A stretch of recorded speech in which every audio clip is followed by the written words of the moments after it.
berkaitan dengan sustainability-nya gitu ya. Nanti silahkan dibentuk kelompoknya karena 9 orang ya, 9 orang berapa? 33 ya? 33 sehingga nanti silahkan membentuk kelompok sendiri atau mau dipilihkan? Mau dipilihkan atau kelompok sendiri boleh, silahkan dipilihkan maunya ya, dipilihkan aja ya. Oke, nanti saya coba upload artikelnya di Classroom beserta juga dengan kelompoknya ya. Kelompoknya saudara bisa mengontak teman yang di luar sana, bisa komunikasi. Nanti saya upload di Google Classroom siapa kelompoknya siapa, kemudian juga materinya. Sebentar kita kemudian lanjut.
Ya, silakan masuk. Assalamualaikum. Assalamualaikum ya, silakan.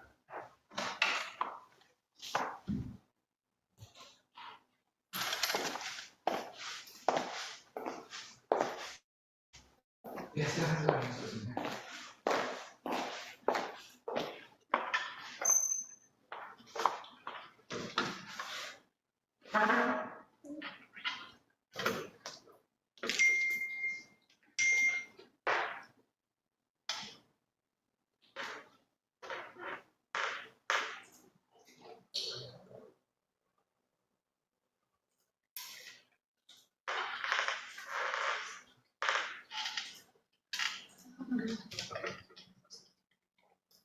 Oke, saudara semuanya, ini sedikit mengulang yang kemarin ya, sedikit mengulang yang kemarin dulu, kayak kemarin, tapi soalnya berbeda, tapi isinya materinya sama, tapi dengan soal yang berbeda ya, isinya sama, tapi dengan materi yang berbeda ya.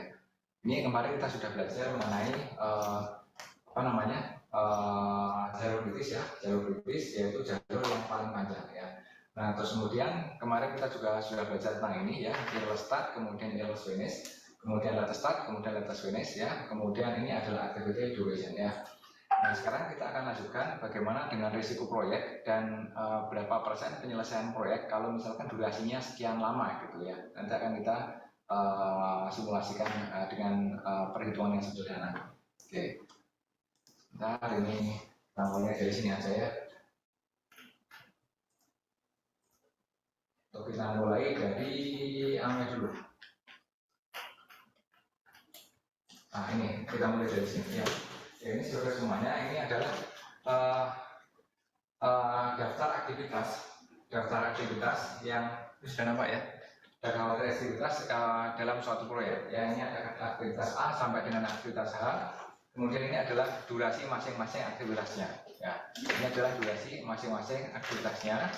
Terus kemudian kalau kita buat menjadi diagram network diagram itu bentuknya seperti ini. Ya, kalau kita buat menjadi network diagram bentuknya seperti ini ya. Oke. Bisa diikuti saudara? Bingung nggak? Masih bisa mengikuti? Iya Pak, bentar. Oke, saya ulangi lagi ya. Ini adalah aktivitas yang ada dalam suatu proyek. Ini adalah aktivitas A, kemudian ini deskripsinya, kemudian adalah durasinya ya. Kalau ini adalah durasinya. Terus kemudian ini total waktu kalau di total ya. Nah, ini total penjumlahan semuanya. Terus kemudian ini kalau dibuat menjadi diagram, nano diagram itu bentuknya seperti ini. Ya. Oke, bisa diikuti nggak ya? Bisa ya. Oke, ini kita sudah bahas kemarin. Nah, kemudian kita juga sudah membahas kemarin kalau ini yield startnya berapa, yield finishnya berapa, kemudian latest startnya berapa, latest finishnya berapa ya. Nah, kemudian kita ini kalau kita hitung seperti ini ya. Nah, kalau kita seperti ini adalah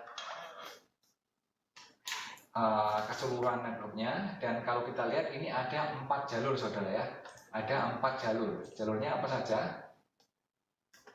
Nih.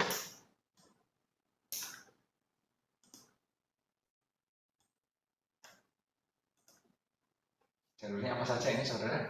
ACFH ya, ACFH, kemudian ACEGH, ACGH, kemudian ADGH, kemudian BDGH ya, BDGH ya.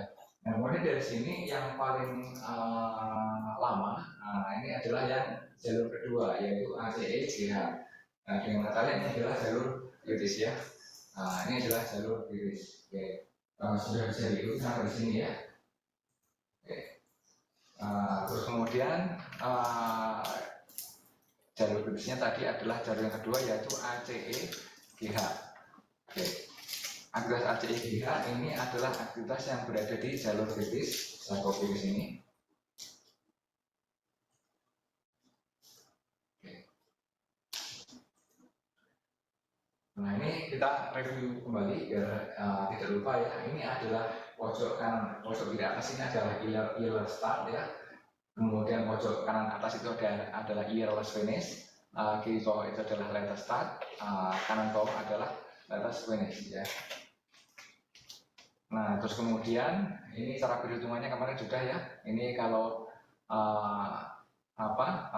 yield start, yield finish itu dari kiri ke kanan ya. Kemudian latest start, latest finish sebaliknya dari kanan ke kiri ya. Yang bawah itu ini masih kosong ya. Yang bawah itu masih kosong karena harus menghitung yang maju kanan dulu. Bisa dengar ya? Ini yang bawah ini masih kosong. Yang bawah ini masih kosong. Karena kita menghitung dari sini ke sini dulu, ya. Kemudian LS, latest start atau latest finish, latest start, latest finish itu dihitung dari sini, ya. Dari sini ke sini, oke? Oke, bisa diikuti ya. Bisa diikuti. Terus kemudian berikutnya, nah ini cuma contoh soal aja ya, contoh soal, nggak perlu dikerjakan, kita skip karena kemarin sudah. Nah kemudian ini adalah slack. Apa itu slack ya? Slack itu adalah waktu yang dapat ditunda tanpa kemarin sudah sih sebenarnya. Ini adalah waktu yang dapat ditunda, sejumlah waktu yang kita dapat menunda aktivitas suatu proyek ya. Dan aktivitas yang dapat ditunda itu adalah aktivitas yang tidak berada di jalur kritis. Kalau kita menunda aktivitas yang berada di jalur kritis, maka nanti durasi proyek akan molor, akan bertambah. Oke. Untuk yang baru datang ya, besok minggu depan kita mulai presentasinya project, karena untuk yang kuantitatifnya teorinya sudah cukup di sini ya. Kemudian nanti presentasinya, materinya ini nanti akan saya sampaikan di Google Classroom, dan kelompoknya juga ya, kelompoknya saya bagi masing-masing 3 ya,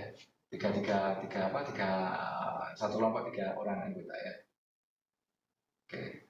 Nah kemudian ini saudara lihat dari sini kelihatan bahwa yield startnya berapa, ini dibuat kolom seperti ini, yield finishnya berapa, latest startnya berapa, latest finishnya berapa ya. Latest startnya berapa, latest finishnya berapa, kemudian kelihatan slack-nya. Slack itu adalah latest start dikurangi yield finish.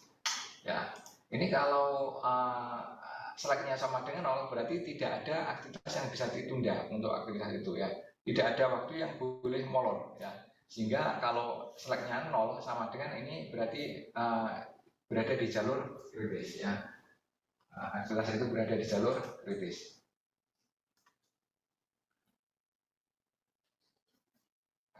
Oke, nanti bisa baca. Oke, ini berarti yang akselerasinya 0, slacknya 0 sama dengan berada di jalur kritis. Oke.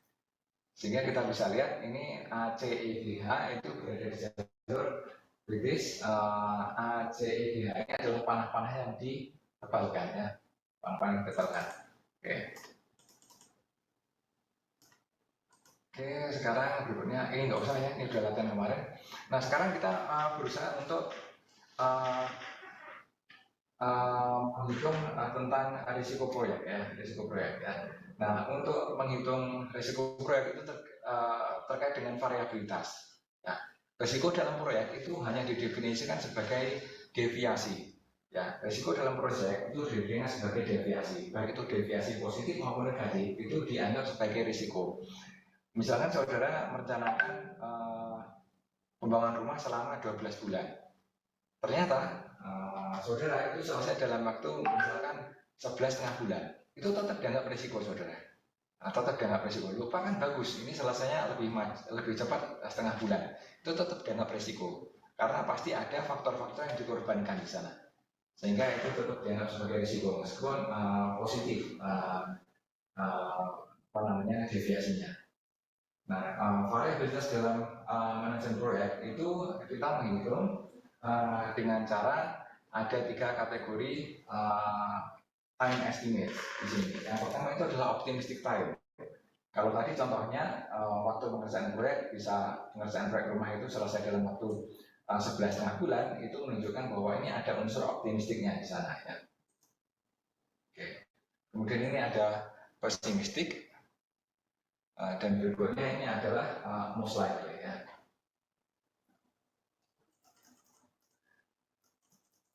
Nah, variabilitas dalam manajemen proyek itu dihitung dengan menggunakan dasar-dasarnya itu berasal dari kurva normal ya, kurva normal. Kurva normal itu yang paling banyak terjadi itu kan di sini gitu kan, di sini ya. Karena di sini ini adalah yang mewakili most likely. Most likely itu dinotasikan dengan apa ini? M ya. Ini most realistic ya. Most realistic. Kemudian yang kanan ini kan yang di atas kanan ini kan sedikit nih. Ini adalah optimistik. Kanan itu positif ya. Positif ini optimistik, yang kiri itu negatif ya. Negatif itu juga sedikit di sini. Sehingga di sini kalau dirumuskan itu expected time of activity-nya itu seperti ini. Itu apa? Optimistik itu hanya segini nih. Kemudian 4M loh, ini kok 4 Pak? Karena ini adalah most likely, ini kurva normalnya kan di sini nih. Ini kalau saudara ini ya, ini kalau digambarkan itu seperti ini sebenarnya.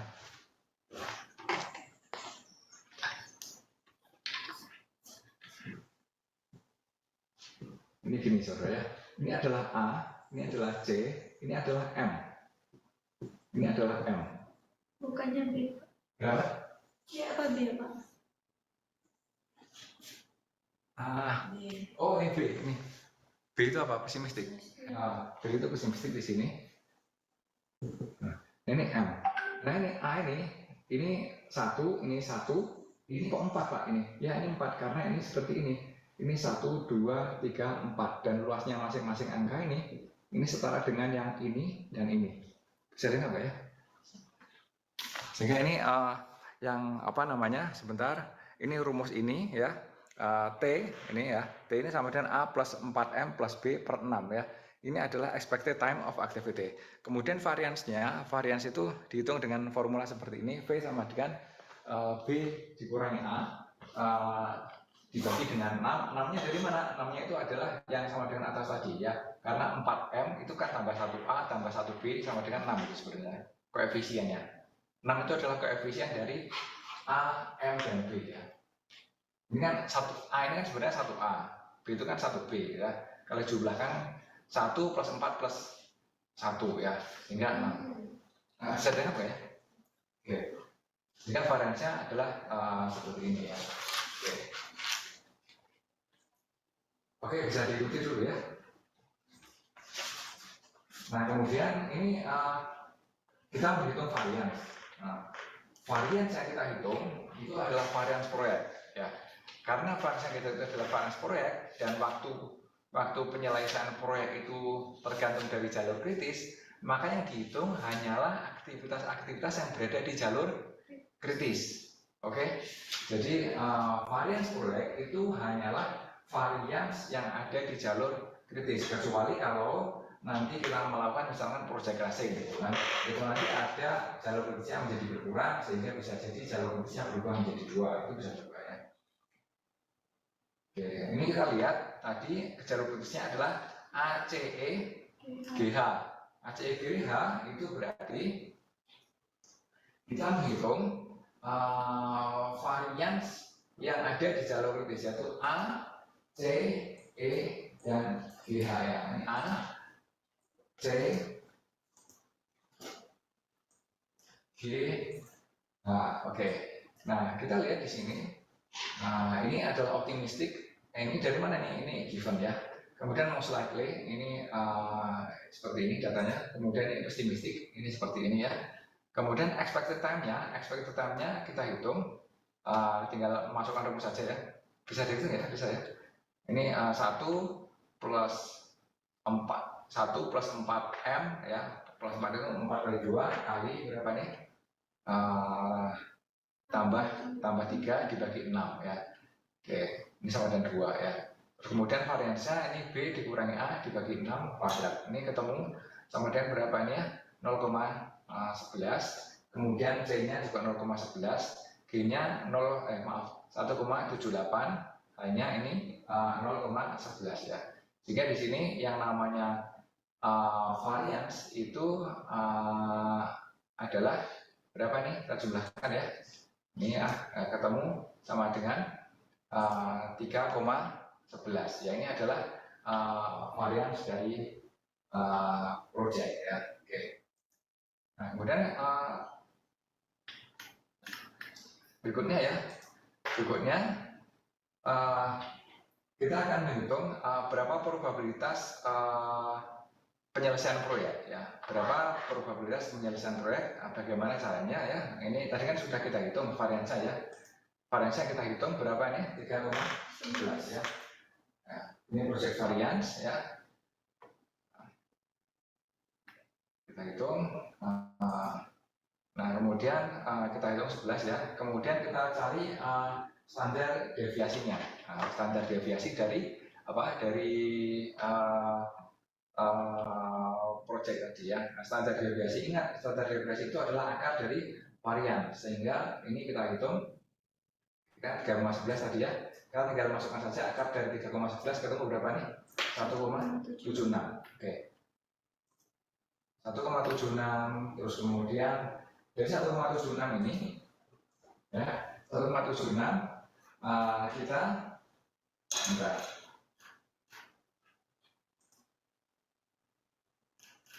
hasilnya malah 1,76 terus kemudian dari 1,76 ini kita menghitung sebentar ya.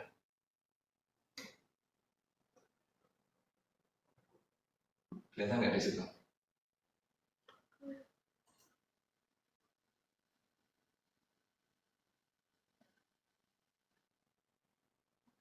Enam.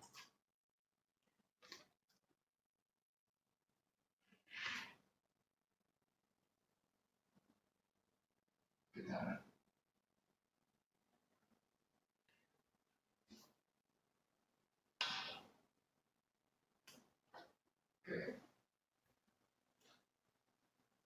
nah, kemudian tadi standar deviasinya berapa? 1,76 ya. 1,76. Terus kemudian ada pertanyaan gini. Berapakah probabilitas proyek dapat diselesaikan dalam waktu 6 minggu? Probabilitasnya berapa proyek dapat diselesaikan dalam waktu berapa? 16 minggu ya. Oke. Terus kemudian kita hitung 16 dikurangi 15 dibagi dengan 1,76. 1,76 ini adalah standar deviasinya tadi ya. standar deviasinya tadi. Ketemu kemudian 0,57. Ini belum selesai, sebentar ya, belum selesai. Sebentar, ini 15 ini dari mana saudara? 15 dari mana tadi? Kita cek dulu 15-nya tadi dari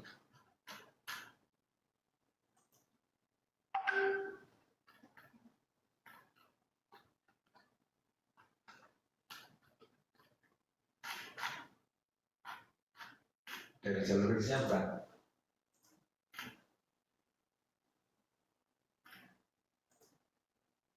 Ya, dari jalur kritisnya ya.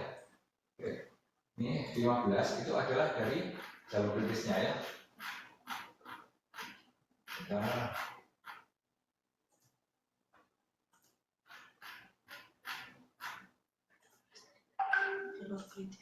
jalur kritis sebentar. Nah,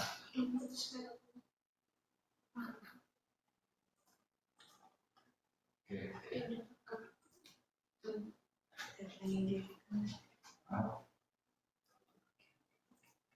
Ini jalur kritisnya adalah berapa? Jalur kritisnya ada 15 minggu, oke? Kemudian ini 16 minggu ini dari mana? 16 minggu ini adalah pertanyaan ya. Kemudian ada pertanyaan, berapa persen waktu proyek dapat diselesaikan dalam waktu 16 minggu? Ya. 16 minggu ini adalah target waktunya. Sedangkan jalur kritisnya itu adalah berapa? 15. Kita hitung due-nya berapa? 16 minggu. Kemudian expected completion itu jalur kritis 15 dibagi dengan 1,76. 1,76 itu adalah apa? Deviasi, standar deviasi ya. Kemudian ketemu berapa? 0,57. Dari 0,57 ini kemudian kita melihat Z tabel ya. Kita melihat Z tabel. Cara melihat Z tabel bagaimana? Ini kita lihat nih, 0, berapa tadi? 0,57. 0,57 kita lihat Z tabel. Cara melihat Z tabel gimana? 0,57. 0,5 di kolom sini 0,5 ya, di baris ini ya 0,5, kemudian kolomnya 0,07. Bisa kan enggak ya? Masih ingat dulu waktu statistik? Iya, Nah, itu 0,57 ya, itu kita lihat dari sini. Kita cari kolom yang nilainya 0,57, kemudian ini barisnya 0,07 sehingga ketemu berapa nih? 0,71566. Sehingga kalau kita jadikan persentase, proyek itu dapat selesai dalam waktu 16 minggu itu, kemungkinan selesainya adalah sebesar 71,56% ya. Jadi probabilitas proyek ini dapat diselesaikan dalam waktu 16 minggu adalah 71,56%. Itu seperti itu ya. Tabelnya lengkapnya seperti ini saudara, tabelnya ya. Ini 0,5 itu di sini, kemudian 0,07 itu di sini ya. Ini 71,57 di sini. Oke, bisa di itu ya. Jadi terus kemudian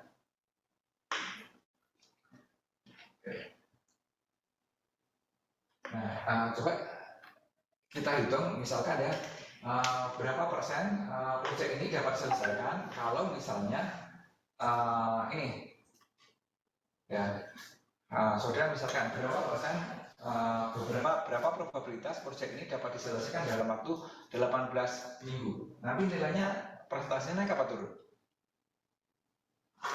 Misalkan kita ini kan 16 minggu.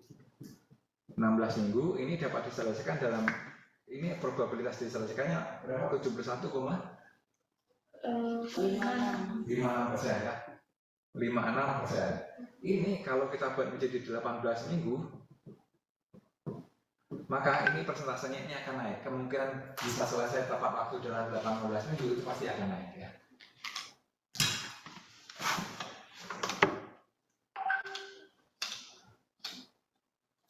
Atau kita coba lihat dulu.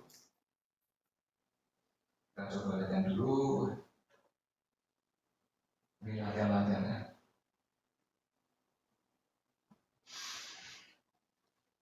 Dicoba dulu gimana? Boleh ya.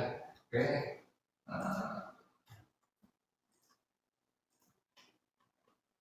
jelaskan dulu ya.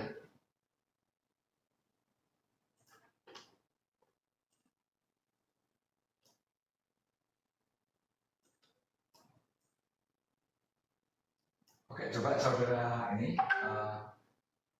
buat network diagramnya dulu. Sanggup saudara? Ini tidak susah, hanya butuh waktu saudara ya. Ini. Oke.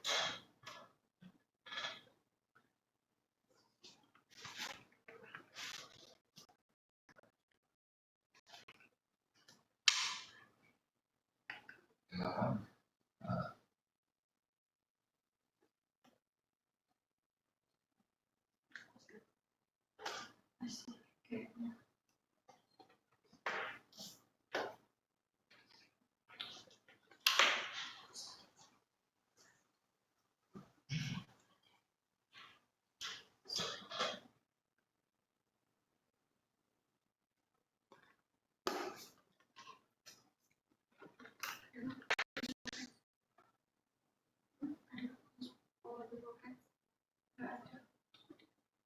Ini kan section.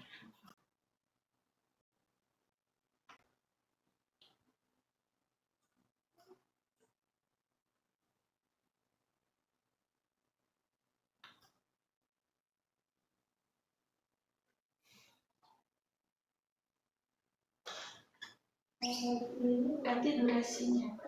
Most likely itu nanti gini, sesuai dengan rumus tadi. Saudara gunakan rumus yang ini. Nah ini dia.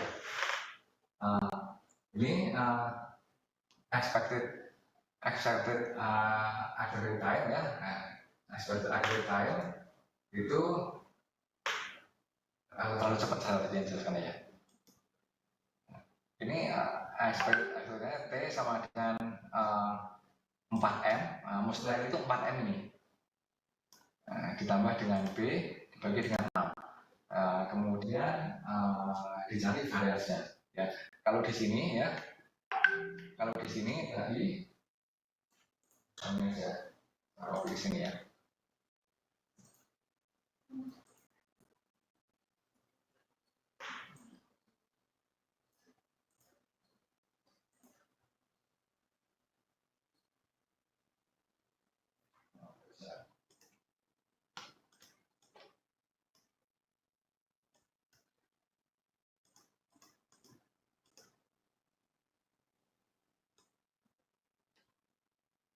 Ini seperti yang selesai.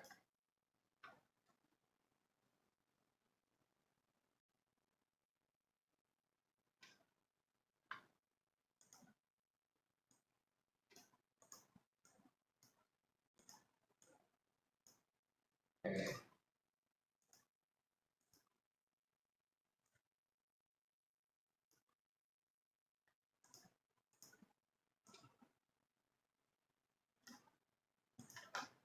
Oke, jadi pertama kali saudara harus menghitung expected activity time. Expected activity time itu adalah dengan menggunakan rumus ini, ya. Tapi sebelum itu saudara harus membuat ini dulu, apa namanya? Network diagramnya ya. Oke. Atau kita langsung network diagramnya dulu. Ini adalah A, B, C, D, F, K.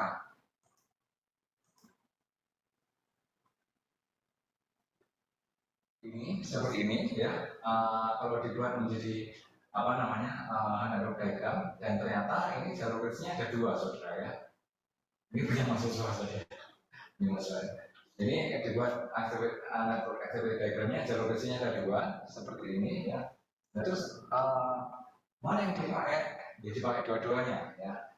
Terus kemudian kalau dipakai dua-duanya bagaimana ya? Nanti dipilih yang variabilitasnya yang paling tinggi, yang standar deviasinya lebih tinggi untuk menentukan keberhasilan atau keberhasilan proyek itu yang variasinya lebih tinggi. Mengapa demikian? Ya karena kita mengambil yang worst case scenario. Ya. Halo, perlu dulu? Saudara setuju banyak. Berarti kami tak perlu buat durasi itu. Enggak like start atau finish. Oh, ini kita bikin karena itu nanti digunakan untuk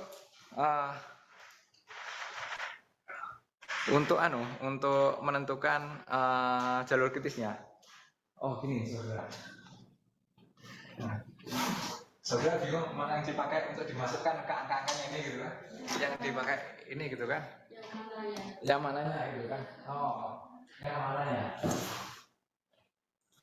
Ini kan ada data seperti ini. Ini kan? Nah, ini seperti ini. Ya ini optimisnya berapa, most likely berapa, pesimisnya berapa. Dimasukkan rumus ini. Kan kemudian ketemu T. T ini yang kemudian dimasukkan. Bisa dengar nggak ya? Ini kan gini. Ini aktas A. Ini yang dimasukkan mananya? 4-nya, 8-nya atau 10-nya gitu? Sesuai rumus itu kan? Dimasukkan ke rumus ini, ya. Kemudian ketemu T. Setelah ketemu T, inilah yang kemudian dimasukkan ke dalam network diagram tadi untuk menentukan ES, LS. Oh, di bagian durasi ya, T. Oh, ya.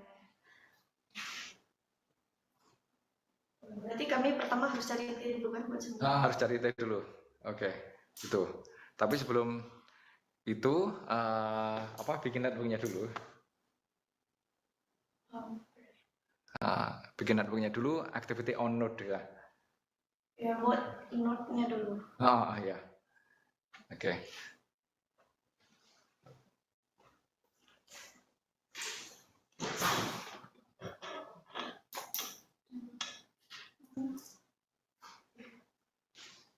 Oke, kemarin.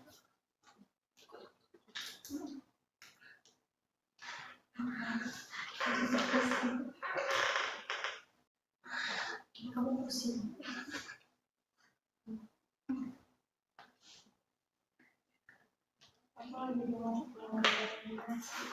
Ada juga yang nggak kayak gitu. Aku tuh di tab kemarin.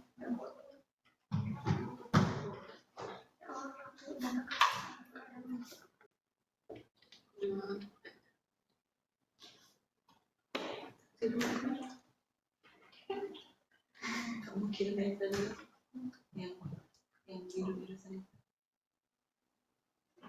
yang gambar biru sana. Iya. Itu yang kemarin.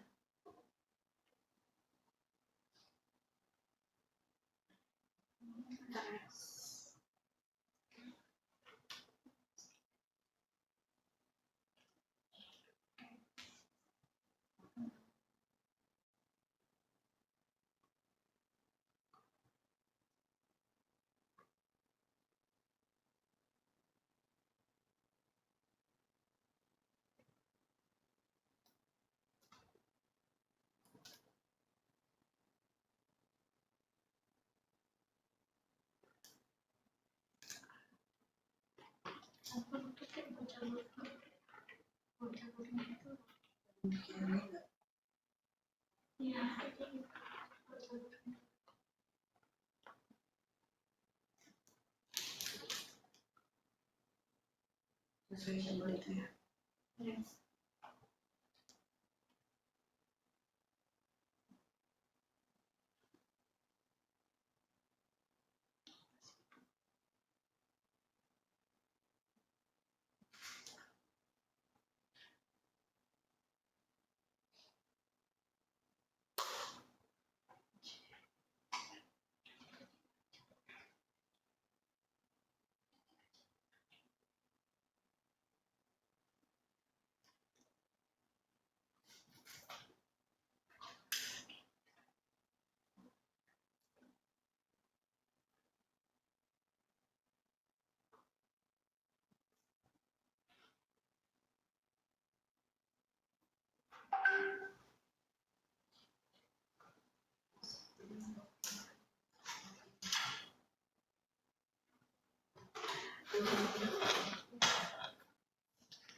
Yang kayak gini kan? Yang ini. Ya kayak Ini gitu. kan angkanya Makanya aku nanti kalau di sisi sini enggak ini ngurutin Ya, kita buat kayak gini kan? ya kita buat urutan dulu tapi ngikutin ya sebentar ada berapa jalur tuh? Ada A itu kan yang pertama, B, C, D, nanti ada 3 jalur. Kadang kan B ini sebelumnya harus ada A dan C, sebelumnya harus ada A, sebelumnya harus ada A.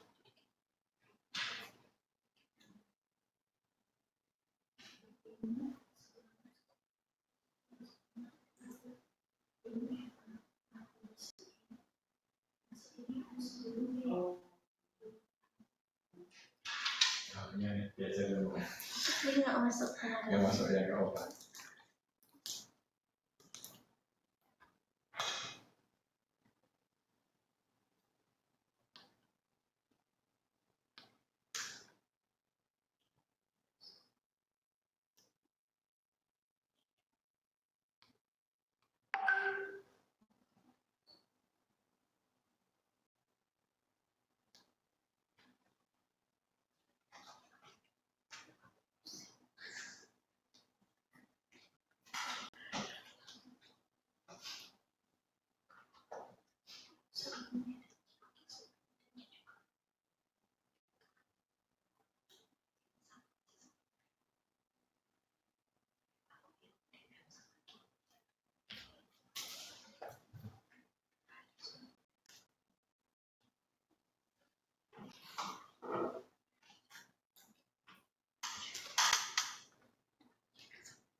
Sama G harus sebelum E dan C, Pak. Gimana? Sama G kan harus sebelum E dan C. Gimana? Itu yang F dan G. Itu F. kan sama tuh, yang sebelumnya tuh harus E dan C. Betul. Salah satunya taruh di mana ya? Itu masalah penempatan gambar aja. Ya.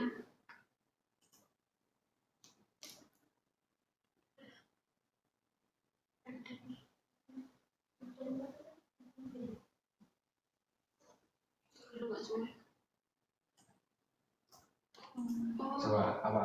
F dan G. Ya. F dan G, kemudian ini.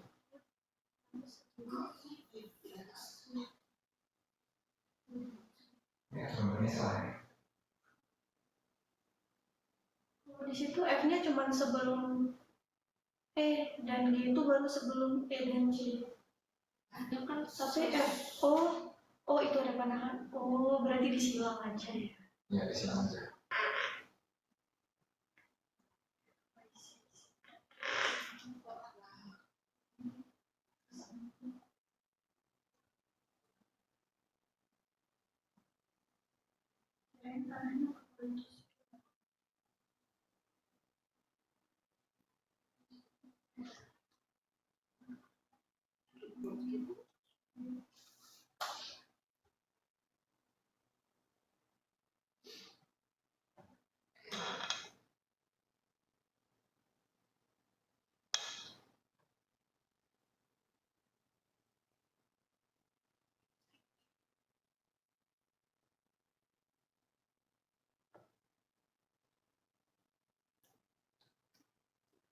Ini kesempatan saudara untuk latihan, soalnya kalau di rumah nanti paling-paling udah ganti acara.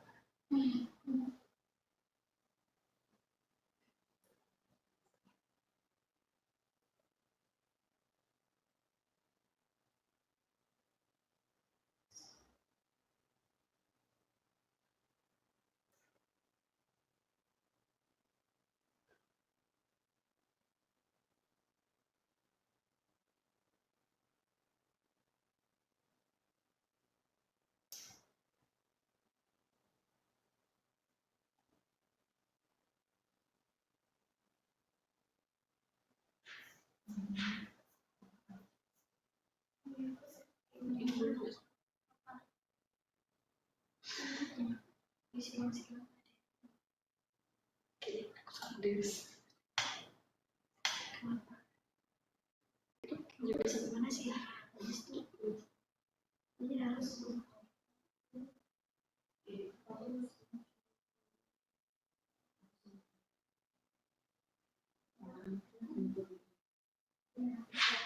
ini harus benar dia tangannya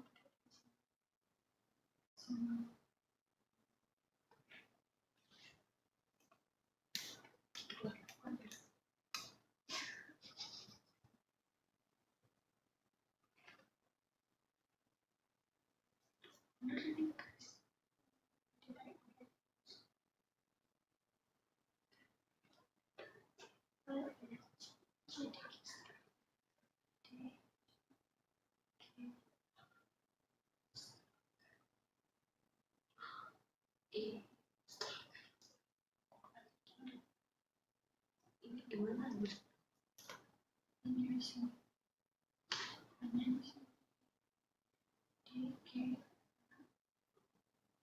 ini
Sampai mana? Perlu slide yang mana? Ditampilkan.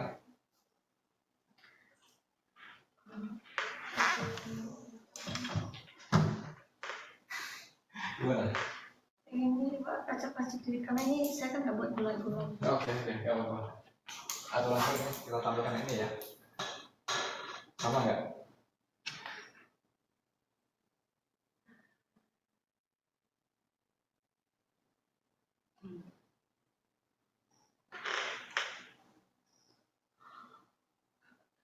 Yang lain beda Pak. Oke, udah. HIJK beda yang selebihnya. Yang bisa oke.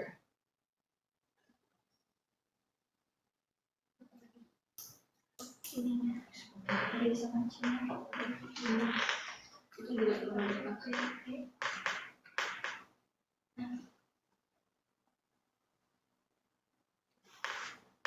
Nah, silahkan dicek dulu.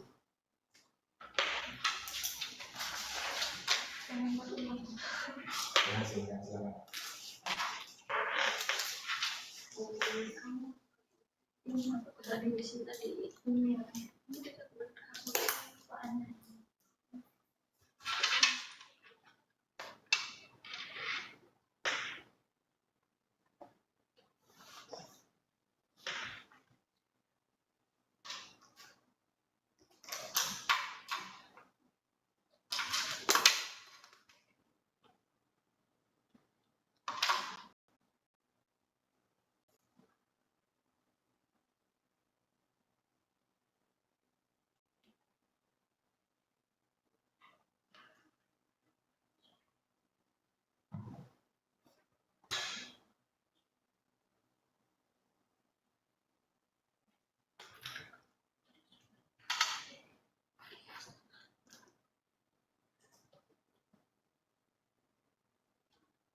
Ini ketemunya seperti ini ya.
Sama hasilnya.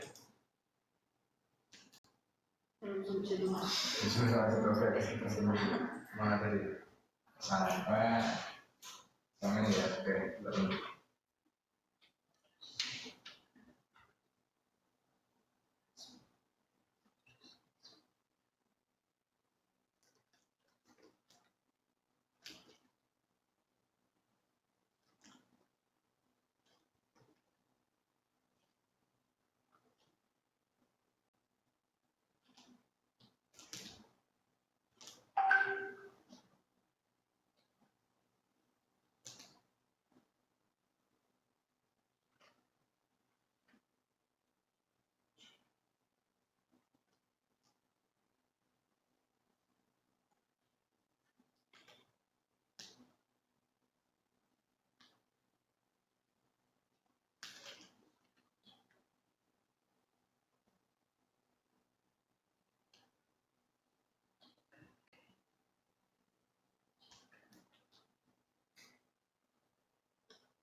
harus ditampilkan soalnya atau ini?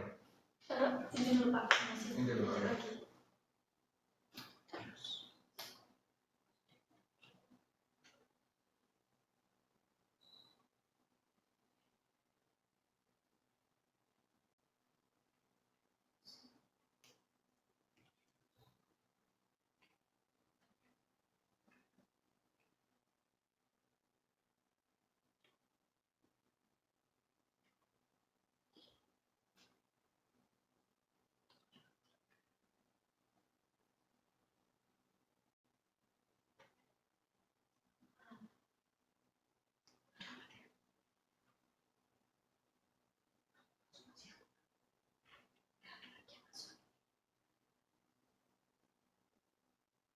Udah.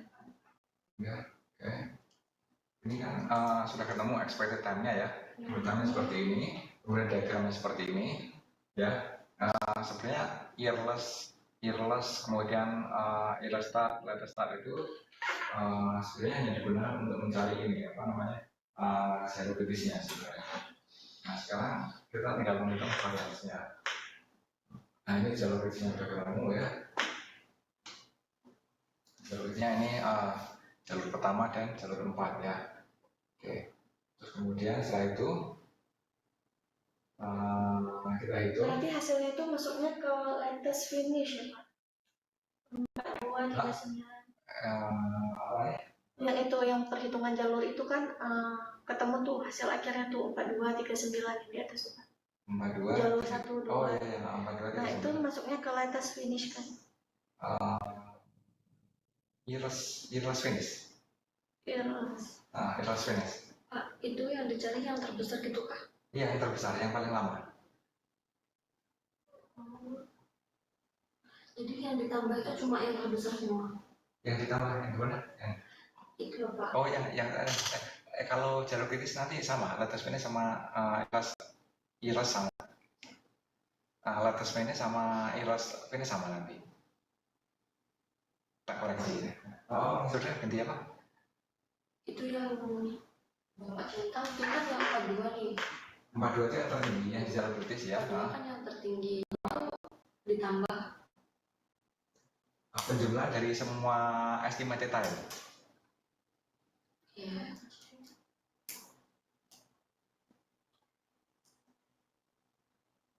Jadi selalu yang tertinggi itu ya Pak? Yang tertinggi itu yang jalur kritis ya. Ingat definisi jalur kritis adalah jalur yang terpanjang, sehingga angkanya yang tertinggi itu menunjukkan durasi yang paling panjang.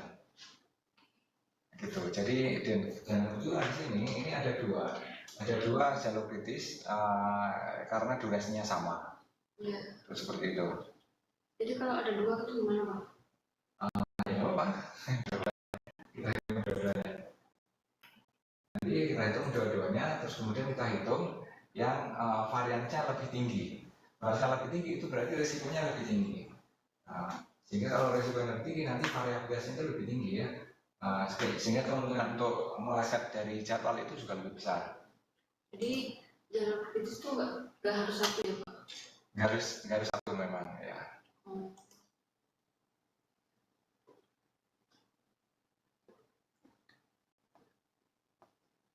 Oke, saya ikuti. Terus kemudian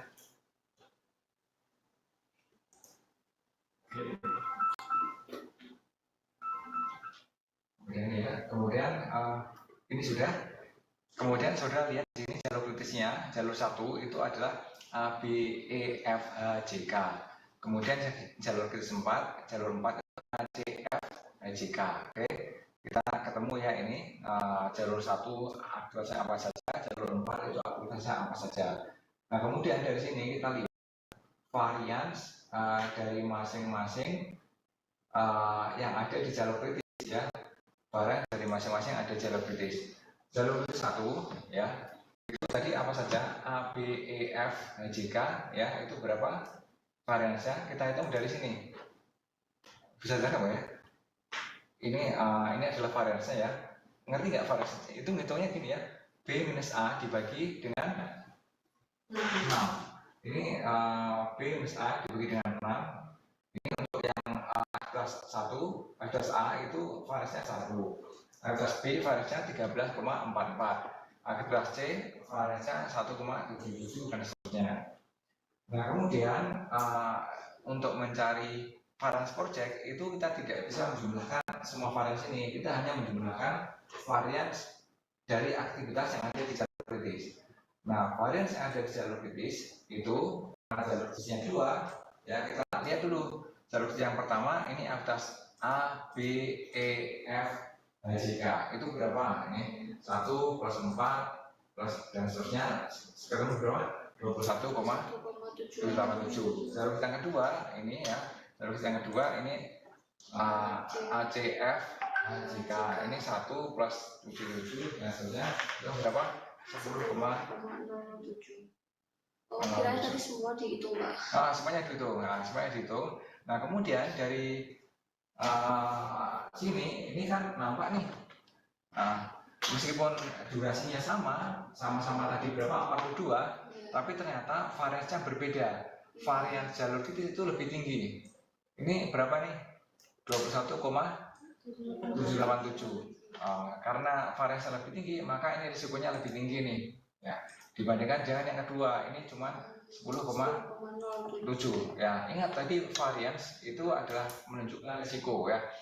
Sehingga unsur ketidakpastian itu lebih tinggi, sehingga yang kita jadikan acuan itu adalah jalur kritis yang ada di jalur 1. Terus seperti itu. Oke, saya tangkap ya. Nanti semakin tinggi varian semakin tinggi deviasi. Ya, deviasi semakin tinggi ya. Kemudian varian yang dipakai adalah 21,787. Sehingga standar deviasi dari proyek adalah akar dari varian 21,787 ya. Nah, ketemunya ini 4,667655 digunakan menjadi 4,68. Kemudian kita cari z-score. Z-score ini adalah due date dikurangi dengan expected date of completion ya. Expected date of completion ini tidak lain adalah jalur kritis. Jalur kritis tadi berapa? 42. Nah, kemudian due date ini adalah harapan selesainya. Berapa harapan selesainya? 36 minggu ya. Nah, kita lihat ini ya, z-score 36 dikurangi 42 dibagi dengan apa? 4,668. Ini kita menggunakan z-score-nya minus 1,2854 ya. Kita lihat z-score-nya di sini 1,2 minus 1,2854. Ini 1,2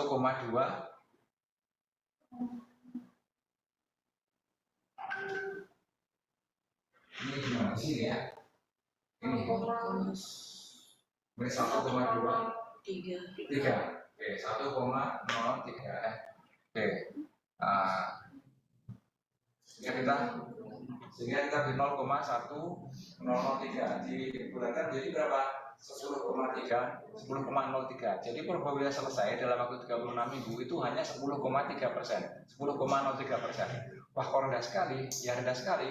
Karena jalur kritisnya aja berapa? 42. Kemudian harapan selesainya berapa? 36. Ya, itu menunjukkan memang bahwa ini sangat rendah. Karena jalur kritisnya aja normalnya berapa? 42. Berarti untuk di kurva tadi itu maksudnya ke yang sebelah kiri, betul. Sebelah kiri yang sangat kiri banget. Yang B. Mendekati B. Ya itu ini menunjukkan bahwa ini kalau kita selesai dalam waktu 36 minggu itu sangat kecil. Ingat ya saudara, semakin jauh dari jalur kritis maka semakin jauh, semakin kecil dari jalur kritis maka probabilitas untuk selesai tepat waktu semakin kecil. Dan itu akan presentasinya semakin meningkat seiring dengan meningkatnya durasi due date-nya. Oke. Ya ini perhitungan tentang z-score dan kemudian ekspektasinya berapa persen kalau berapa persen proyek dapat diselesaikan dalam durasi tertentu, gitu maksudnya. Dengan kata lain ini adalah risiko proyek bisa kita hitung dari sini. Semakin kecil persentasenya itu menunjukkan bahwa risikonya semakin besar ya. Semakin kecil persentase probabilitas penyelesaian waktunya, berarti resikonya juga semakin besar ya. Saudara ya. Ada yang perlu dirunungkan atau terlalu cepat? Pak. Kenapa? Juga. Ini sebenarnya nggak susah, cuma saudara butuh waktu untuk menghitung gitu kan? Iya. Ini seharusnya sih, seharusnya di kelas semua kemudian pakai laptop gitu seharusnya. Ini nggak susah, hanya saja saudara butuh waktu ya.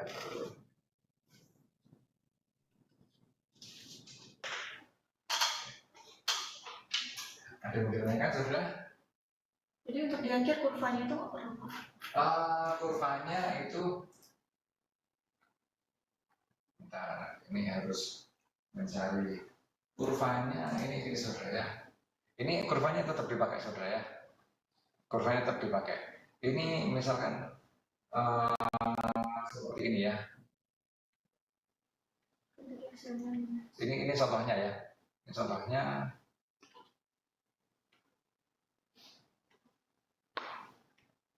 Tadi contoh yang ini, contoh yang 10% tadi. Yang 10% itu nanti 10% itu nanti kurvanya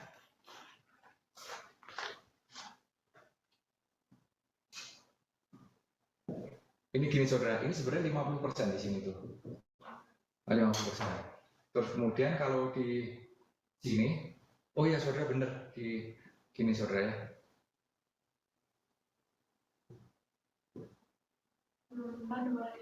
Ini berapa ini? 25. Ini 50% ini.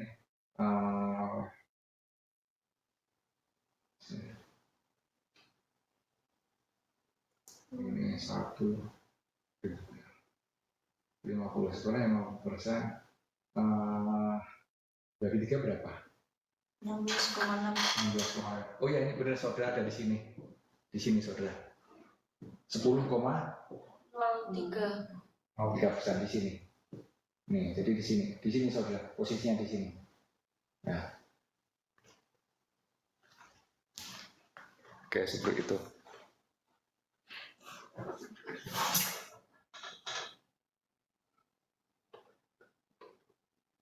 Nah ini saudara, kalau ini tadi berapa ini? 70,1%, 71,57% itu posisinya sedikit lebih dari separuhnya. Ini kan di sini nih, ini separuhnya, ini 50%. Jadi ini 71,57% ini kan tengah-tengahnya nih, puncaknya kurva normal. Ini agak sedikit geser sini. Jadi 16 minggu itu agak ke kanan. Nanti kalau ini 18 minggu semakin ke sini, semakin ke sini, semakin ke sini sehingga persentasenya ini semakin naik ya. 70-80. Ngerti nggak ya? Nanti kalau ini semakin diturunkan 14 minggu ya semakin ke sini. Jadi itu kan itu setengah kan 50 nih Pak. Kan itu masih dibagi lagi dua, sebelah kanan, sebelah kirinya masih dibagi dua lagi kan. Ini segini, iya betul. Itu satu kotaknya yang dari setengah itu kanannya itu berapa satu kotaknya? 50%. Nah, satu kotaknya. Iya. 16,6. Dimasukkan tadi ya. Betul. Kasarnya. Dari 50 itu. Bukan. Gimana maksudnya? Bukan 50. 50 dibagi separuhnya gitu. Oh, bukan 50 separuhnya. Ini tadi kan gini ceritanya. Ini kan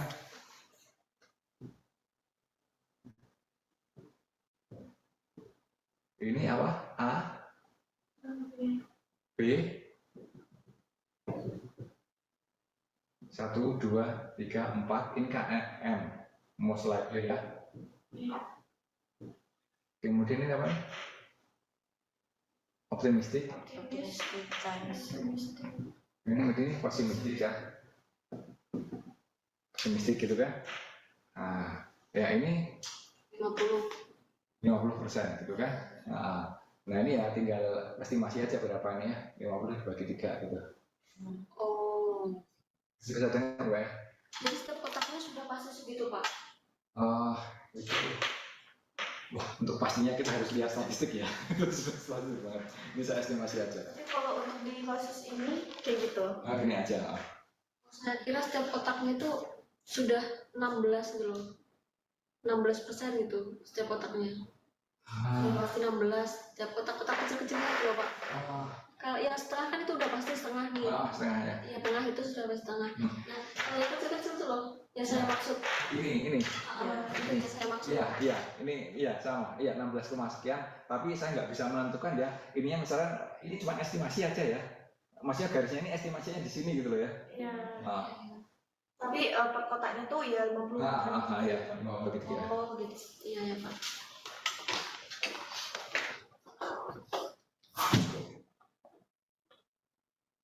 Oke, ini seperti ini. Ini sebenarnya materi hari ini cukup sekian dulu saudara ya. Kemudian untuk manajemen proyek itu kuantitatifnya di tempat kita hanya ini dulu ya. Sebenarnya ada materi yang sedikit lebih advance yaitu adalah project tracing. Project tracing itu berapa biaya yang diperlukan untuk mempercepat project itu ada. Dengan cara bagaimana? Ada jalur kritis. Kita mengejar ada jalur kritis kan? Jalur kritis itu bisa dipotong, waktunya bisa dipercepat dengan cara menambah biaya. Ini aja saya jelaskan ya. Ini saudara, kita tahu kan ada jalur kritis. Jalur kritis itu kan jalur yang terpanjang. Nah, kita bisa mempercepat penyelesaian proyek dengan cara melakukan project tracing. Project tracing itu dilakukan dengan cara memperpendek durasi aktivitas yang ada di jalur kritis. Misalkan awalnya 10 minggu menjadi 9 minggu. Nah, dengan cara bagaimana? Dengan cara menambah jumlah tenaga kerja, dengan cara menambah mesin, dengan cara lembur dan segala macamnya. Konsekuensinya pada saat project tracing itu biaya meningkat, tapi durasinya menjadi lebih pendek. Oke. Nah, terus kemudian project tracing itu bagaimana caranya? Project tracing kita harus mencari aktivitas yang ada di jalur kritis. Nah, kita lihat jalur kritisnya. Kalau ini jalur kritisnya mana? Ini ya, kita lihat.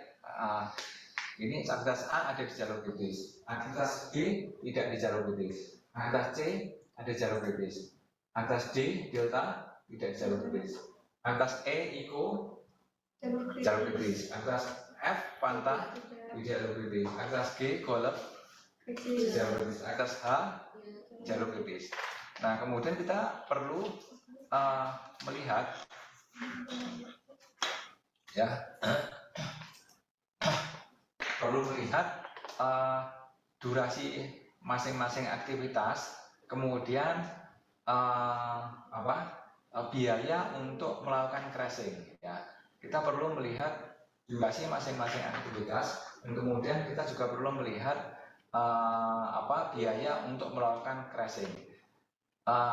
Pertama kali kita melihat aktivitas yang ada di jalur kritis ini ya, aktivitas apa? A. Oke, A ini di jalur kritis, kita kasih warna dulu. Mau di website. Oke, kemudian aktivitas C di jalur kritis, aktivitas E juga di jalur kritis, oke. Kemudian ini jalur kritis. Nah, kemudian setelah kita tahu semua, kita perlu memperhatikan biaya yang paling rendah untuk melakukan crashing, untuk melakukan pemotongan durasi. Kalau kita lihat di sini, ini yang paling rendah nih, aktivitas F. Ini 500 nih. Iya, ini aktivitas ini paling murah, tapi ingat ini tidak ada di jalur kritis, sehingga kita tidak bisa menggunakan ini untuk crashing. Aktivitas yang paling rendah itu apa ini, saudara? Aktivitas A, ya, aktivitas A. Oke. Sehingga yang perlu kita prioritaskan adalah aktivitas A, ya. Nah, kita berapa banyak yang bisa kita lakukan crashing? Ya, hanya 1 minggu, ya, hanya 1 minggu. Oke. Sehingga kalau kita gambarkan seperti ini, saudara. Oke. Ini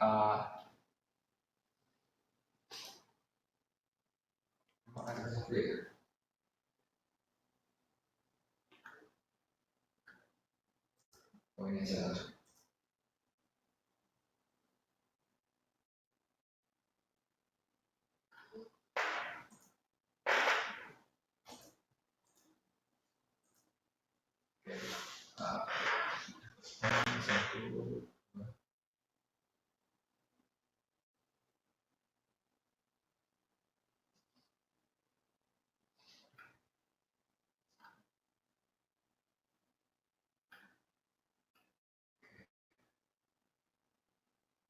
Oh, ini jaringnya. Oh, ini contoh, ini hanya contoh untuk aktivitas B ya saudara ya.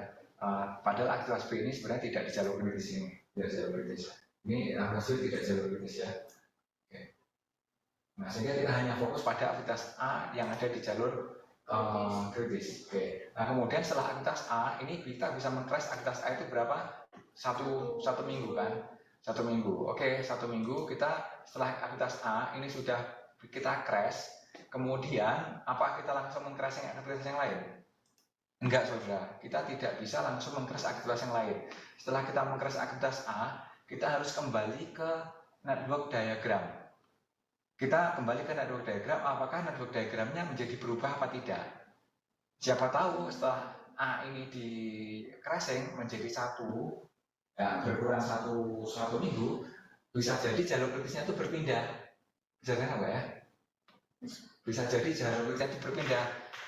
Yang awalnya itu apa tadi aktivitas A, B, C, D, E misalnya itu bisa berpindah ke jalur lain karena aktivitas A ini durasinya menjadi lebih pendek. Semoga bisa tangkap ya. Masih bingung? Bisa ditangkap sih Pak, cuman nggak ada gambarannya gitu. Nggak ada gambarannya, oke. Caranya ngecek gimana Pak? Cara ngecek gini, ini misalkan aktivitas A ini di crashing. Ini aktivitas A di crashing. Oh, kalau ini tetap ini. Misalkan aktivitas A di crashing, ini durasinya A ini kan menjadi berubah nih.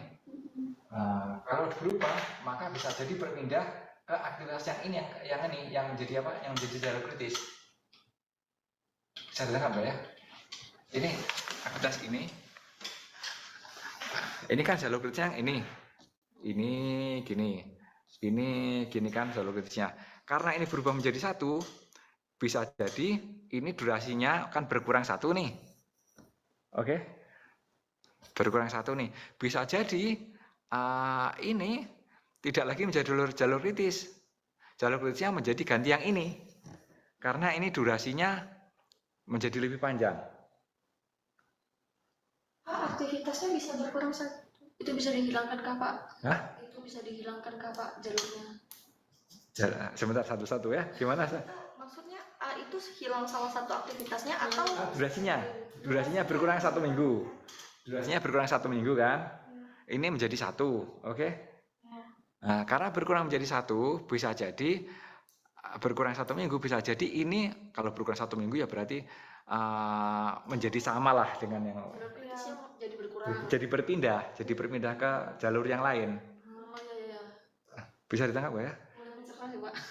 Jadi misalkan ini kan jalur kritis. Kalau ini berkurang, aktivitasnya ini ada yang durasinya berkurang karena di crashing, bisa jadi jalur yang lain itu menjadi durasinya lebih lama dibandingkan dengan jalur yang sudah dikurangi tadi. Berarti kalau crashing itu berpengaruh ke jalur yang lain juga untuk kayak waktu-waktunya gitu Pak? Jalur lain waktunya tidak berpengaruh. Tapi kayak early startnya gitu-gitunya tuh nggak ngaruh kah? Kalau dia nyambung ke jalur yang aktivitas yang di crashing itu berpengaruh. Tapi kalau di luar jalur itu tidak berpengaruh.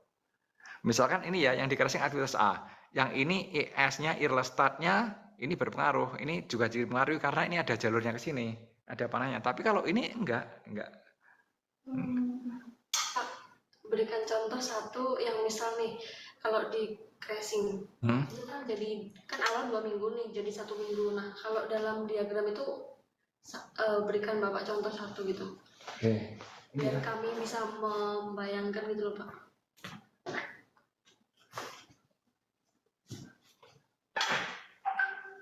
Coba ya, ini ya. Saya ini dulu di sini ya. Ini ada apa nih? Ini start dulu. Start, kemudian ada A, kemudian mobilnya di bawah, kemudian C, kemudian F, kemudian apa lagi nih? D, kemudian gini ya, Aku bertahu. kemudian ini E, kemudian apa ini? D. Apa nih? G, kemudian H. Oke, gini ya. Ya. Kemudian ini H.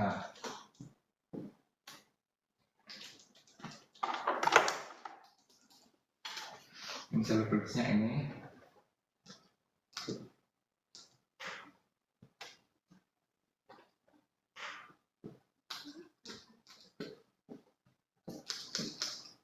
Ini kan gini. Oke, kita lihat ini durasinya berapa? Ini 2. Ini 2. Ini 2. Ini kita gambaran aja, gambar kasar aja ya. Iya, Pak. Nah, nggak usah pakai di atas. Kita gambar kasar aja dulu. Ini 4. Kemudian 5. Kemudian berapa? Dua. 2 yang 2. Oke. yang satu Pak kurang E. Yang 4 Pak. 4 ya. Oke. Nah, kita lihat lagi. Ini saudara. Tadi sudah kita lihat jalurnya ada 4 ya. Ya.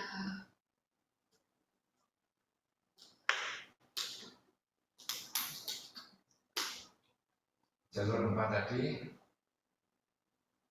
Daripada yang kemarin. Oke, ini ya. Ini jalurnya ada 4 yaitu A, C. Oke, jalurnya CMH. A, C, ACMH. A, C, A, C, F, H. Kemudian berapa? 9. Apa nih totalnya? Itu Totalnya 9. 9 ya. Oke. Tuh, ada sini ya. A, C, F, H. Ini A, C, F, H, sampai berapa angkanya? 9. 2 tambah 2 tambah 3 tambah 2. Sampai 9 ya. Kemudian AC. A, C, E, G, H, A, C. Oh ini jalur biru ya. Saya kasih biru. A, C, E, G, H. A, C, E, G, H. G, H. Sama dengan 2 2 plus 2 tambah 4 tambah 4 tambah 5 tambah 2 sama dengan 15. nah 15. Oke. Kemudian berikutnya Yang ketiga A, D, G, H. A, D, G, H. A, D, G, H. sama dengan 2 Sama 2 tambah 4 tambah 5 tambah 2. sama 2. 13. Oke. BDGH. Jalur keempat B, BDGH. B, D, G, H. Sama dengan 3 3 tambah 4 tambah 5 tambah 2 tambah 2 sama dengan 14. 14 ya. Oke. Oh ini jalur lulusnya cuma 1 ya. Oh, Iya. bisa nambah nggak? ini enggak bisa lupa. Oke, ini ya. Oke, sekarang gini kan. Itu kan paling lama durasinya 15 sesuai dengan Oke. ini. Ini kan 15 nih. Baik, bisa sedang Nah. 15 minggu. Sekarang 15. Nah, terus kemudian sekarang kita amati. Ini kan berkurang dikras ya. Iya Pak. Dikras menjadi berapa? 1. Menjadi 1. Oke, menjadi 1. Berarti aktivitas yang ada A-nya itu juga berkurang menjadi 1 ya. Berkurang 1 ya, oke. Nah, oke ini berarti ini jadi berapa nih? 14. 14. Sekarang kita lihat ini 14, ini 14. Berarti jalur kecil menjadi 2. Iya. Oke. Nah, yang jalur kecil yang satunya lagi B, D, BD, GH. Jadi jalur kecilnya ini sekarang menjadi 2 saudara. Ini juga ini sini dan ini juga sini. Oke. Iya. Nah. Oke, bisa dengar ya. Bisa Jadi pengurangan satu aktivitas yang ada di jalur kecil sebelumnya itu bisa merubah jalur kritis, bisa membentuk jalur kritis yang baru atau menambah jalur kritis. Nah, ini kebetulan dikuranginya itu hanya satu. Kalau menguranginya hanya satu, itu berpotensi menambah jumlah jalur kritis. Tapi kalau menguranginya itu lebih dari satu, bisa jadi berpindah jalur kritisnya ke jalur yang lain. Bisa ditanya apa ya? Kalau menguranginya satu, tidak bisa berpindah. Misalnya hanya menambah jalur kritis. Jumlahnya menjadi lebih dari satu jalur kritisnya. Tapi kalau menguranginya lebih dari satu minggu, 1 hari itu bisa berpindah jalur kritisnya. Ya. Nah ini contoh bagaimana kalau saudara sudah melawan crossing, saudara harus kembali ke harus kembali ke network diagram itu seperti ini. Oke. Sehingga di sini jalur kritisnya menjadi ada dua, yaitu yang pertama ini, kemudian ini ya. Kenapa? Saya pikir tadi itu semuanya dikurangi satu gitu loh Pak. Yang jalur kritis semua dikurangi satu-satu semua gitu. Enggak, yang dikurangi hanya aktivitas yang biayanya terendah. Berarti start sama letter start itu jadi berubah juga dong? Jadi berubah untuk aktivitas yang didahului ya. Hanya yang aerostat atau letter startnya dia hanya yang untuk A ini ya, yang dipengaruhi hanya C, F, H, kemudian D, G, H. Yang ini dipengaruhi nggak berpengaruh. Karena kalau yang ini pun ini nanti dipengaruhi karena ini kesetrum ini. Iya. Dengar ya saya.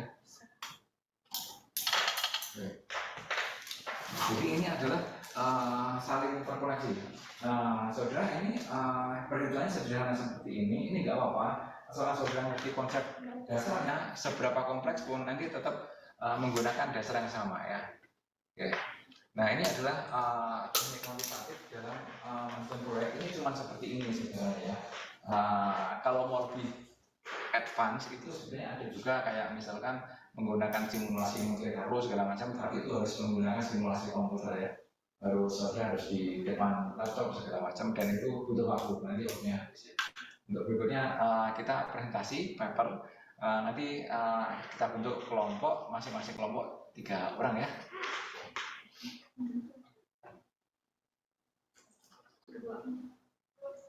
Baik saudara semuanya, untuk pertemuan kali ini cukup sekian dulu. Mohon maaf atas segala kekurangan dan kelemahan. Pak Anjar boleh izin bertanya Pak? Ya, silakan. Pak, untuk mekanisme UTS nanti seperti apa ya? Apakah ujian? Untuk UTS nanti ujiannya take home. Terus kemudian untuk mata kuliah ini saya tidak bikin paper, tapi saya ingin juga melakukan critical review terhadap artikel. Begitu. Durasinya cukup untuk saudara. Durasinya sekitar 2 minggu. Jadi jangan pakai masalah durasi.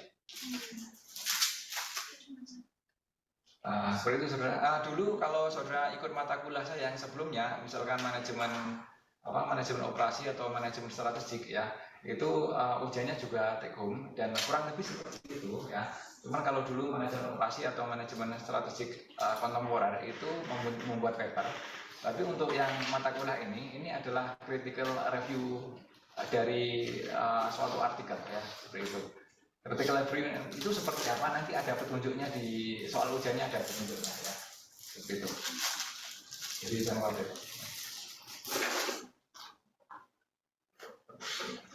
Pak, kemarin itu kan kita ada 2 pertemuan yang besok. Itu mau gimana Pak? Mau dibiarin aja atau di? Nanti ada penggantian aja ya, ada penggantian. Itu mohon maaf kemarin ada 2 pertemuan kosong karena kemarin saya benar-benar istilahnya kepondal-pondal untuk akreditasi ya, akreditasi, dan saya seminggu itu full nggak ngajar, semua mata kuliah saya tidak ngajar, dan khusus untuk yang Sabtu itu saya juga kosongkan, jadi 2 kali Sabtu saya itu kosong karena sebelum visitasi itu kita lembur ya, lembur.